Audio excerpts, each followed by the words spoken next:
السلام علیکم ورحمۃ اللہ وبرکاتہ۔ اعوذ باللہ من الشیطان الرجیم، بسم اللہ الرحمن الرحیم۔ وقال انی ذاہب الی ربی سیہدین۔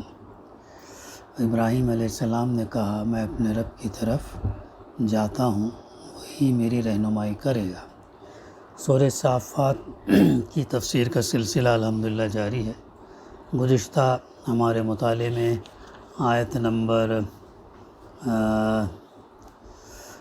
نمبر اس سے یہ ہوا تھا، آیت نمبر 83 سے 98 تک کے ہم نے مطالعہ کیا تھا۔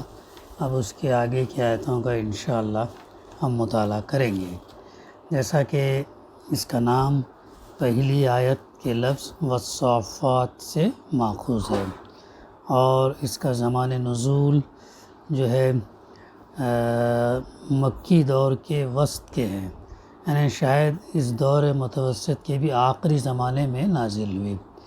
انداز بیان صاف بتا رہا کہ پس منظر میں مخالفت پوری شدت کے ساتھ برپا ہے، اور نبی کریم صلی اللہ علیہ وسلم کو نہایت دل شکن حالات سے سابقہ درپیش ہے۔ اس کا جو موضوع ہے، مضمون ہے، اللہ کے رسول صلی اللہ علیہ وسلم کی دعوت توحید اور آخرت کا جواب جو ہے وہ مذاق اور استہزاء کے ساتھ دیا جا رہا تھا، اور آپ کے دعوے رسالت کو تسلیم کرنے سے جس شدت کے ساتھ انکار کیا جا رہا تھا، اس پر کفار مکہ کو نہایت پرزور طریقے سے تنبیہ کی گئی، اور آخر میں انہیں صاف صاف خبردار کر دیا گیا کہ عنقریب یہی پیغمبر صلی اللہ علیہ وسلم جس کا تم مذاق اڑا رہے ہو، تمہارے دیکھتے دیکھتے تم پر غالب آ جائیں گے، اور تم اللہ کے لشکر کو خود اپنے گھر کے صحن میں اترتا ہوا پاؤ گے۔ آیت نمبر 171 to 179 میں ہے۔ تنبیہ کے ساتھ ساتھ اللہ تعالیٰ نے اس سورہ میں تفہیم اور ترغیب کا حق بھی پورے توازن کے ساتھ ادا فرمایا۔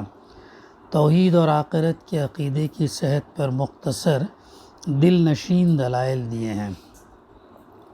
مشرکین کے عقائد پر تنقید کر کے بتایا کہ وہ کیسی لغو باتوں پر ایمان لائے بیٹھے ہیں۔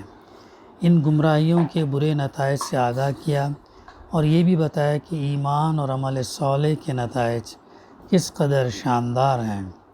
پھر اسی سلسلے میں پچھلی تاریخ کی مثالیں دیں، جن سے معلوم ہوتا ہے کہ اللہ تعالیٰ کے اپنے انبیاء کے ساتھ اور ان کی قوموں کے ساتھ کیا معاملہ رہا ہے، کس طرح اس نے اپنے وفادار بندوں کو نوازا ہے، اور کس طرح ان کے جھٹلانے والوں کو اللہ نے سزا دی ہے۔ جو تاریخی قصے اس سورہ میں بیان کیے گئے، ان میں سب سے زیادہ سبق آموز حضرت ابراہیم علیہ السلام کی حیات طیبہ کا یہ اہم واقعہ ہے کہ وہ اللہ تعالیٰ کا ایک اشارہ پاتے ہی اپنے اکلوتے بیٹے یعنی اسماعیل علیہ السلام کو قربان کرنے پر آمادہ ہو گئے تھے۔ اس میں صرف ان کفار قریش ہی کے لیے سبق نہ تھا جو حضرت ابراہیم علیہ السلام کے ساتھ اپنے نسبی تعلق پر فخر کرتے پھرتے تھے، بلکہ ان مسلمانوں کے لیے بھی سبق تھا جو اللہ اور اس کے رسول پر ایمان لائے تھے۔ یہ واقعہ سنا کر انہیں بتا دیا گیا ہے کہ اسلام کی حقیقت اور اس کی اصلی روح کیا ہے، اور اسے اپنا دین بنا لینے کے بعد ایک مومن صادق کو کس طرح اللہ کی رضا پر اپنا سب کچھ قربان کر دینے کے لیے تیار ہو جانا چاہیے۔ اب ان آیات کی تفسیر کا سلسلہ ہم لیتے ہیں جس میں ابراہیم علیہ السلام کے ساتھ جو ہے بتایا گیا ہے کہ وہ نوح علیہ السلام ہی کی طریقے پر چلنے والے تھے، اور اپنے رب کے حضور انہوں نے قلب سلیم لے کر آئے، اور پھر سب سے پہلے انہوں نے اپنے باپ اور اپنی قوم سے کہا کہ تم کن چیزوں کی عبادت کر رہے ہو؟ کیا اللہ کو جھوٹ گھڑے ہوئے معبود چاہتے ہو؟ آخر اللہ رب العالمین کے بارے میں تمہارا کیا گمان ہے؟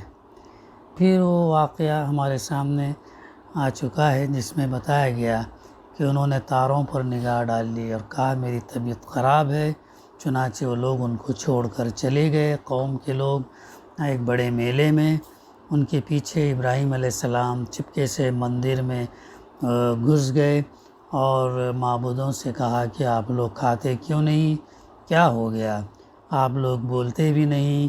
اس کے بعد وہ ان پر پل پڑے اور سیدھے ہاتھ سے خوب ضربیں لگائی اور سب بتوں کو وہ گرا دیے، اور بڑے بت پر جو ہے ایک کلاڑی لکھی جس کے ذریعے سے انہوں نے وہ بتوں کو گرایا تھا۔ جب لوگ میلے سے واپس آئے تو کہا کہ یہ کس نے کیا؟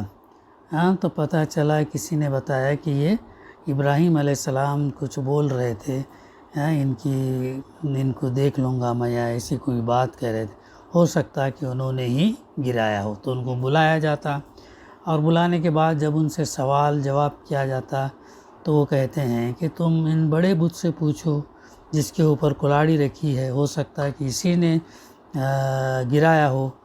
تو پھر وہ کہتے کہ جو ہے کیا تم نہیں جانتے کہ یہ لوگ بول نہیں سکتے؟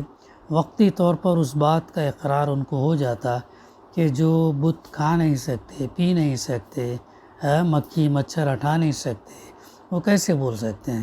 تو یہ بھی کہتے ہیں کہ ابراہیم تم نہیں جانتے کہ یہ بول نہیں سکتے؟ تو ابراہیم علیہ السلام کہتے ہیں کہ جو ہے تم اپنی ہی پھر تراشی ہوئی چیزوں کو پوچھتے ہو، تم ہی تراشتے ہو اور تم ہی پوچھتے ہو، حالانکہ اللہ ہی نے تم کو بھی پیدا کیا اور ان چیزوں کو بھی جنہیں تم بناتے ہو۔ تو پھر جو ہے یہ حالانکہ مضبوط دلیل ابراہیم علیہ السلام نے ان کو دی، لیکن وہ دلیل ان کے سامنے اندھی ہو گئی۔ اب ہدایت کے لیے کیا ہوتا؟ آمادگی بھی ظاہر کرنا پڑتا، رجوع بھی کرنا پڑتا، ذہن کو صاف رکھنا پڑتا، لیکن ان کے اندر کیا تھا؟ ہٹ دھرمی تھی، انا تھا، ایگو تھا اور ضد تھی، اور ان کی بات ہم کیوں مانیں کر کے ایسا تھا۔ تو اس لیے وہ نہیں مانتے، بلکہ آپس میں کہا ابراہیم علیہ السلام کے لیے ایک الاؤ تیار کرو اور دہکتی ہوئی آگ میں ان کو پھینک دو۔ تو یہ الاؤ کافی دن تک تیار کیا گیا اور بہت بھڑکتی ہوئی آگ اسے کی گئی، اور جو ہے پھر بہت دور سے جو ہے ابراہیم علیہ السلام کو گوبند کے ذریعے سے اس کے اندر پھینکا گیا۔ اتنی تیز آگ تھی کہ اگر پرندہ کئی فیٹ اوپر سے گزرتا تو جل جاتا، ایسی شدت والی آگ تھی۔ تو اللہ تعالیٰ فرماتا ہے کہ انہوں نے جو ہے اس کے خلاف، ابراہیم علیہ السلام کے خلاف ایک کارروائی کرنی چاہیے، مگر ہم نے انہی کو نیچا دکھا دیا۔ یہ تھا وہ واقعہ جس کا سورہ انبیاء میں بتایا گیا کہ قُلْنَا يَا نَارُ كُونِي بَرْدًا وَسَلَامًا عَلَىٰ ابراہیم، ہم نے کہا ہے آگ ٹھنڈی ہو جا اور سلامتی بن جا ابراہیم علیہ السلام پر۔ ابراہیم علیہ السلام کو اللہ سبحانہ وتعالیٰ نے بہت آزمایا، اور ہر آزمائش میں ابراہیم علیہ السلام کیا ثابت قدم رہے، یعنی انسان جن جن چیزوں سے محبت کرتا ان تمام چیزوں سے اللہ سبحانہ وتعالیٰ نے ابراہیم علیہ السلام کو آزمایا، اور ہر آزمائش میں وہ ثابت قدم رہے، اور یہ ثابت قدم ہونے کی وجہ سے اللہ سبحانہ وتعالیٰ نے ان کے درجات کو بلند کیا۔ تو مطالعہ ہمارا یہاں تک آیا کہ اللہ تعالیٰ نے انہی کو نیچا دکھا دیا۔ پھر اس کے بعد کی ہیں آیتیں، وَقَالَ إِنِّي ذَاهِبٌ إِلَىٰ رَبِّي سَيَهْدِينِ، ابراہیم علیہ السلام نے کہا، یعنی آگ سے بسلامت نکل آنے کے بعد ابراہیم علیہ السلام نے ملک سے نکل جانے کا فیصلہ کیا، تو چلتے وقت انہوں نے یہ الفاظ کہے۔ غور کرنے کی بات ہے کہ پوری قوم جو ار کی آبادی تقریباً 2.5 سے 5 لاکھ کی تھی، انہوں نے اپنے آنکھوں سے دیکھا کہ ایک بڑا الاؤ تیار کیا گیا، اور اس میں ابراہیم علیہ السلام کو ڈالا گیا، لیکن آگ کچھ کر نہیں سکی۔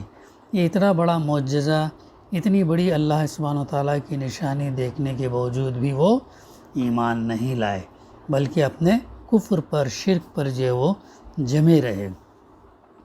تو پھر اللہ کے حکم سے جو ہے پھر وہ جو ہے وہاں سے نکلتے ہیں۔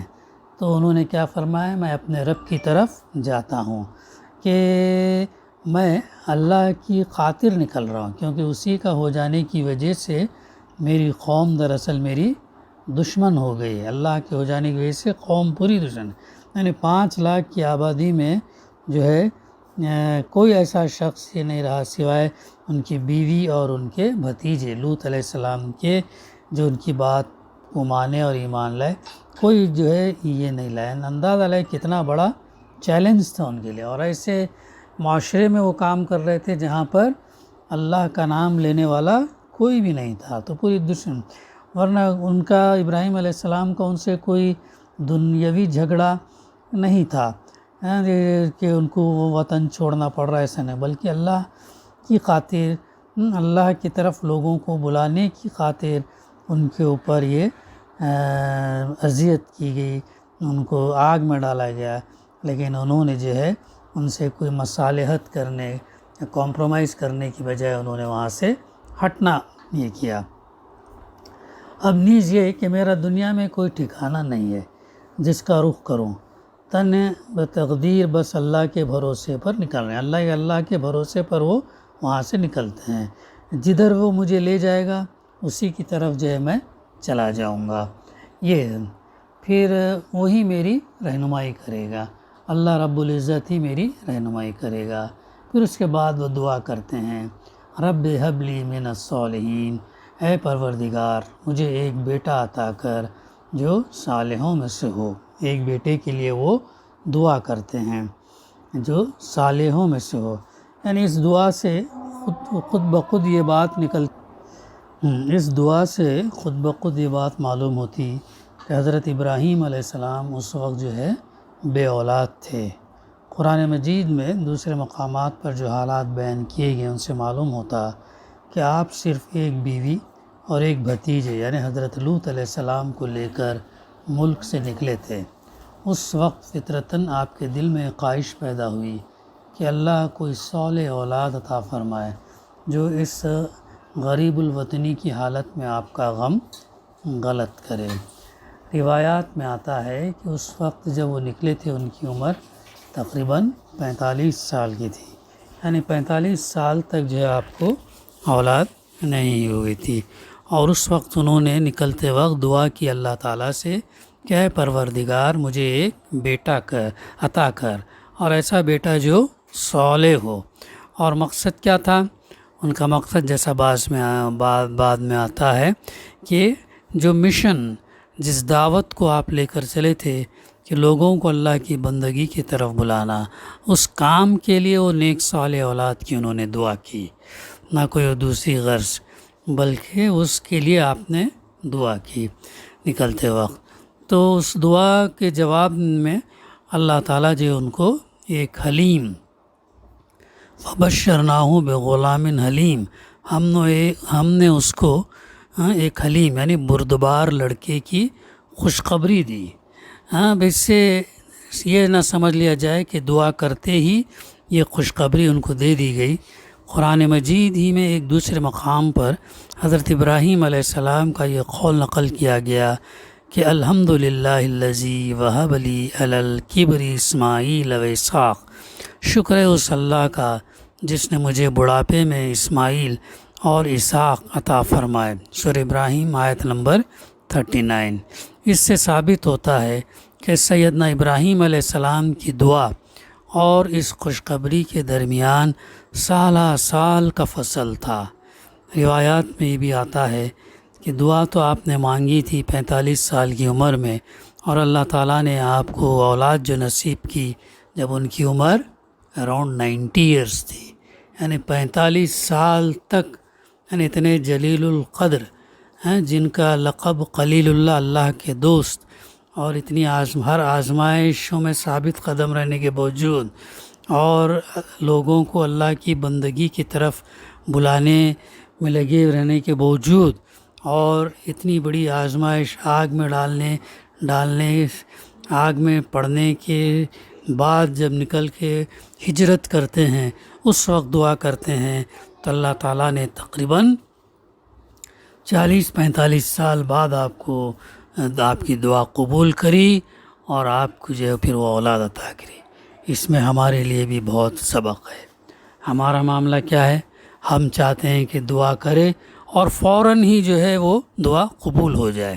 اگر قبول نہیں ہوتی تو پھر جو ہے اللہ ماشاء اللہ کوئی لوگ جو ہے اس میں ناشکری کرنے لگتے ہیں. دعا کیا تھا میں نے، دعا قبول نہیں ہوئی، ہاں ایسا یہ کرتے ہیں. حالانکہ دعا کے متعلق اللہ کے رسول صلی اللہ علیہ وسلم کی کتنے حدیث ہیں. ایک پیاری حدیث ہے جس کا مفہوم یہ ہے کہ آپ صلی اللہ علیہ وسلم نے فرمایا دعا مانگا کرو. دعا جو ہے عبادت کا مغز ہے، اور دعا نہ بھی ہوئی تو مایوس مت ہو، چونکہ دعا کے تعلق سے یہ ہے کہ جو دعا تم مانگتے ہو، ایک تو وہ دعا صحیح ترتیب سے مانگنا چاہیے. اللہ سبحانہ و تعالیٰ کی حمد، اس کی تعریف، اس کی کبریائی کے بعد اللہ کے رسول صلی اللہ علیہ وسلم پر درود بھیج کر جو ہے پھر جو کلمات اللہ کے رسول صلی اللہ علیہ وسلم دعا کیے تھے وہ کلمات سے جو ہے پڑھنی چاہیے، اس سے دعا مانگنی چاہیے. اور اس کے بعد یقین کے ساتھ ماننا چاہیے کہ اللہ تعالیٰ میری یہ دعا قبول کرے گا. اگر دل کے اندر اشکال ہے، تذبذب ہے، ڈاؤٹ ہے، تو پھر وہ دعا پھر سطحی طور پر رہتی. جب انسان اس خلوص کے ساتھ، اس نیت کے ساتھ جب دعا مانگے گا تو اللہ تعالیٰ پھر چاہے تو اس کی دعا وہ فوراً قبول کرے گا، یا جب مناسب ہے تب اسے قبول کرے گا، یا پھر اللہ تعالیٰ جو ہے اس دعا قبول نہیں کرنے کی عوض میں کیا کرے گا کہ آئندہ آنے والے کچھ مصیبت، مصائب یا حادثات، بیماری، اس سے جو ہے اس کے بدلے میں وہ چیزیں اس سے دور کرے گا. دوسرا نتیجہ اس کا دعا کا یہ ہوتا ہے. کبھی مایوسی، نگیٹیویٹی، پیسیمزم، یہ چیزیں جو ہے نہیں رہنا چاہیے، بلکہ اللہ کے فیصلوں پر راضی رہنا. اللہ چونکہ علیم ہے، حکیم ہے، تو وہ مناسب سمجھے گا تو فوراً یہ کرے گا، نہیں تو پھر جو ہمارے لیے بہتر ہے وہ کرے گا. یہ ہمارا ایمان ہونا چاہیے. تو پھر یہ چیزیں اللہ تعالیٰ ہٹا دے گا، مصیبت، پریشانی اور یہ. پھر تیسری چیز یہ ہے کہ اگر دونوں نہیں ہوئے تو آخرت میں اللہ سبحانہ و تعالیٰ بندے سے پوچھے گا کہ اے فلاں بندے، تو نے دعا کی تھی، تیری دعا کیا قبول ہوئی؟ بندے نے کہے گا نہیں. تو پھر اللہ تعالیٰ کہے گا کہ جو ہے اس کی عوض میں تجھے یہ اس کا انعام دے رہا ہوں. تو بندہ جب دیکھے گا کہ میری دعا دنیا میں نہ قبول ہونے کی وجہ سے مجھے اتنا بڑا انعام مل رہا ہے آخرت میں، تو پھر وہ کہے گا کاش میری دنیا میں جو ہے کوئی دعا قبول نہ ہوتی. ایسا یہ کرے گا. تو اس لیے کبھی بھی مایوس نہیں ہونا چاہیے دعا کرنے کے بعد، پازیٹیو رہنا چاہیے، جو اللہ کے فیصلوں پر راضی رہنا چاہیے. تب انہی کی مثال ہم لیں. 45 سال کی عمر میں آپ نے اتنے جلیل القدر نبی، تینوں بڑے مذاہب یعنی یہود، نصارہ، دین اسلام کے پیشوا، تینوں ان کو باپ مانتے ہیں، امام مانتے ہیں، ان کی دعا کو اللہ سبحانہ و تعالیٰ نے اتنا یہ لیا. تو ہمارے اور آپ کا معاملہ کیا ہے؟ ہمیں اس کے اوپر جو ہے غور فکر کرنا چاہیے اور ہمیں جو ہے مایوس نہیں ہونا چاہیے. تو یہ ہے وہ بڑا اہم نقطہ جس سے ہم سبق لے سکتے ہیں. چونکہ انبیاء کے جو واقعات ہیں یہ صرف قصے کے لیے نہیں ہے، قصہ گوئی کے لیے نہیں ہے، سٹوری ٹیلنگ نہیں ہے، بلکہ ان انبیاء کے واقعات جو ہے ہمیں بہت بڑا سبق دیتے ہیں کہ کس طریقے سے انہوں نے ایڈورس کنڈیشنز کے اندر بھی لوگوں کو اللہ کی بندگی کی طرف بلایا. تنہا بھی انہوں نے بات کو لے کر اٹھے اور جو ہے اس پر جو مصائب ہے اس پر صبر کیا اور استقامت اختیار کر کے جس موقوف پر، جس مشن کے لیے آئے تھے اس مشن کو انہوں نے جو ہے وہ سامنے رکھا اور ترجیح دیا. اور ان کا مقصد ہی یہ تھا کہ جو ہے ان کا مقصد دنیا حاصل کرنا نہیں، ان کا مقصد یہ تھا کہ جو انسانیت ہے وہ اللہ کی بندگی میں ہے، اللہ کی اطاعت اور فرما برداری جو ہے کریں. تو بہرحال یہ ہے جب انہوں نے یہ تذکرہ دعا کیا کہ جو ہے بردبار لڑکے کی بشارت دی. پھر اس کے بعد فرمایا جا رہا فلما بلغ معه السعي قال يا بني انی ارا فی المنام انی اذبحک فانظر ماذا تری قال یا ابت افعل ما تؤمر ستجدونی ان شاء اللہ من الصابرین۔ تو یہ اس کے بعد جب لڑکا اس کے ساتھ دوڑ دھوپ کرنے کی عمر کو پہنچ گیا تو ایک روز ابراہیم علیہ السلام نے اس سے کہا، بیٹا میں خواب میں دیکھتا ہوں کہ میں تجھے ذبح کر رہا ہوں، اب تو بتا تیرا کیا خیال ہے؟ تو اس نے کہا، ابا جان جو کچھ آپ کو حکم دیا جا رہا ہے اسے آپ کر ڈالیے، آپ انشاءاللہ مجھے صابروں میں سے پائیں گے۔ تو یہ کتنی بڑی بات ہے، کتنا اس پر ہمیں غور فکر کرنا چاہیے، کتنا سبق لینا چاہیے۔ انشاءاللہ اس کی تفسیر کو آئندہ نشست میں ہم لیں گے۔ دعا ہے کہ اللہ سبحانہ و تعالی ہمیں کہنے سننے سے زیادہ عمل کرنے کی توفیق عطا فرمائے، اور اس واقعے کے ذریعے سے جو نصیحت جو ہمیں جو ہے اللہ تعالیٰ اپنی توفیق تائید سے ہمیں سبق دے۔